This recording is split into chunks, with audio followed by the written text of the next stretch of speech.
Uma palavra de amor,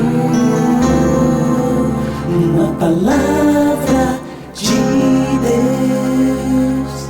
Olá, muito bom dia! Estamos aqui mais uma vez para os nossos devocionais diários da Igreja Batista Regular Boas Novas aqui em Piraporim, em Diadema. É uma grande alegria podermos retornar nesta quarta-feira. Desejo a você que a graça e a paz do Senhor esteja sobre a sua vida, sobre a vida da sua família. Nós vamos olhar para Gálatas, capítulo 3, versos 15 em diante, que diz: Irmãos, falo em termos humanos. Ainda que uma aliança seja meramente humana, uma vez ratificada, ninguém a revoga ou lhe acrescenta coisa alguma. Ora, as promessas foram feitas a Abraão e a seu descendente. Não diz e aos descendentes, como falando de muitos, porém como falando de um só, e ao seu descendente que é Cristo. E digo isto: uma aliança já anteriormente confirmada por Deus não pode ser revogada pela lei, que veio 430 anos depois, a ponto de anular a promessa. Por quê? Se a herança provém da lei, já não decorre de promessa, mas foi pela promessa que Deus concedeu gratuitamente a Abraão. Logo, para que é a lei? Ela foi acrescentada por causa das transgressões, até que viesse o descendente, a quem se fez a promessa e foi promulgada por meio de anjos pela mão de um mediador. Ora, o mediador não é de um só, mas Deus é um só. Seria então a lei contrária às promessas de Deus? De modo nenhum. Porque se fosse promulgada uma lei que pudesse dar vida, então a justiça seria de fato procedente da lei. Mas a Escritura encerrou tudo sobre o pecado, para que, mediante a fé em Jesus Cristo, a promessa fosse concedida aos que creem.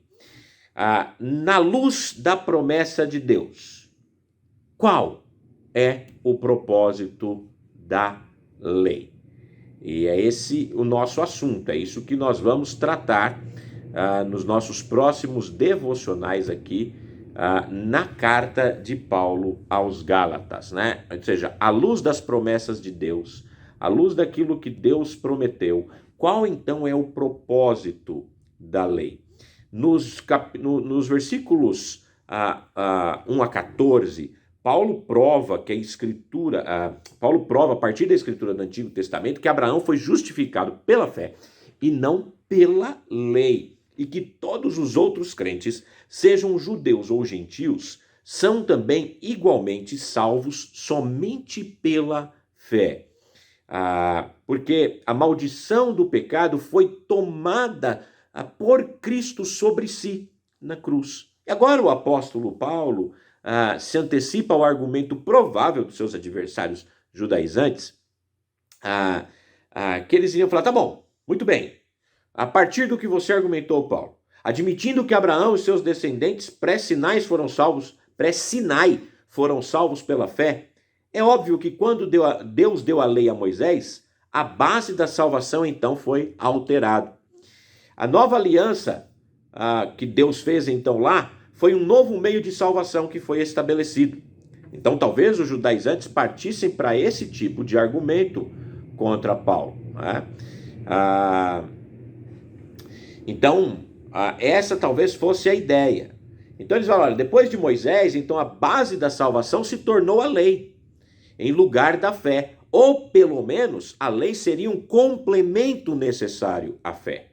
A aliança com Moisés anulou ou suplantou a aliança com Abraão, que era uma medida temporária. Talvez assim que eles fossem argumentar com o apóstolo Paulo. E o apóstolo Paulo, já imaginando que poderia vir isso, ou alguma coisa assim, o apóstolo Paulo então vai mostrar que, na verdade, continua sendo unicamente confiando na fidelidade de Deus, ao passo que ao passo que a aliança com Moisés era um pacto condicional da lei.